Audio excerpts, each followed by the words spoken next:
আমাদের যে সুপেয় পানির ব্যবস্থা হয়েছে তার জন্য আমি বিশ্ববিদ্যালয়ের প্রশাসনকে ধন্যবাদ দিতে চাই এবং আমাদের যে ইন্টারনেট ব্যবস্থা অর্থাৎ প্রত্যেক ব্লকে ব্লকে যে রাউটারগুলো লাগানো হয়েছে নতুন সেইগুলো আশা করি আমাদের যে ইন্টারনেটের যে অসুবিধা ছিল সেটা দূর হবে এবং যদি আমাদের সমস্যার কথা বলি ডাইনিংয়ের খাবারের মান অবশ্যই আমাদেরকে একটু খেয়াল রাখতে হবে, উন্নত করতে হবে। তারপরে আপনার পরিষ্কার পরিচ্ছন্নতা অর্থাৎ শহীদ জিয়াউর রহমান হল সংলগ্ন যে মসজিদটা রয়েছে সেই মসজিদের আমরা জানি যে গত ৩০ বছর যাবৎ এখানে সেই যে একটা মুয়াজ্জিন নামে যে একটা পোস্ট আছে সেই পোস্টটা ফাঁকা পড়ে আছে।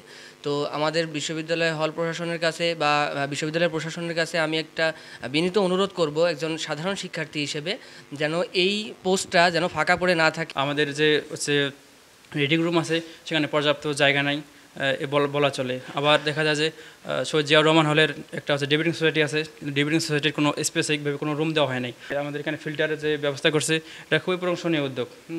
এই হলে অনেকগুলো সমস্যা ছিল বিগত ফ্যাসিস্ট আমলে 15 বছর এই হলের দিকে আসলে এক প্রকার নজর দেওয়া হয়নি বলা চলে। সেই সূত্রপাতে দেখা গেছে যে বিভিন্ন সময় এই হলে অবহেলিত থাকছে। আসলে এই হলে যারা থাকতো তাদেরকে সাধারণ ছাত্র মনে করা হতো না। এখন আলহামদুলিল্লাহ ফ্যাসিস্ট আমলের পতনের পর নতুন উদ্যমে এই হলের কার্যক্রম শুরু হয়েছে। আমাদের ডাইনিংয়ে একটা টিভি দিতে হবে যেখান থেকে আমরা ইনফরমেশন নিতে পারি, আর আমাদের খাবারের যে ভর্তুকিটা এই হল থেকে খাবারের ভর্তুকিটা দিতে হবে যেন স্টুডেন্টের কম বাজেটের মধ্যে এটা হয়ে যায়। হল প্রভোস্টকে ধন্যবাদ জানাই, এটা ভালো উদ্যোগ নিয়েছে। বিশ্ববিদ্যালয়ে যখন পদার্পণ করি ঠিক সেই সময় থেকেই হলে অনেক ধরনের সমস্যা এবং অপরচুনিটি ছিল।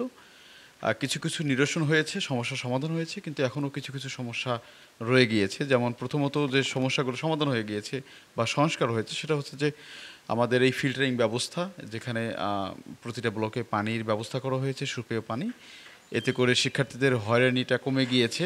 যেমন নিচ থেকে পানি আনতে হইতো, সেটা অনেকটা নোংরা টাইপের ছিল, এখন অনেকটা সুপেয় পানি আমরা পাচ্ছি। এটা অনেক বড় একটা ইয়া।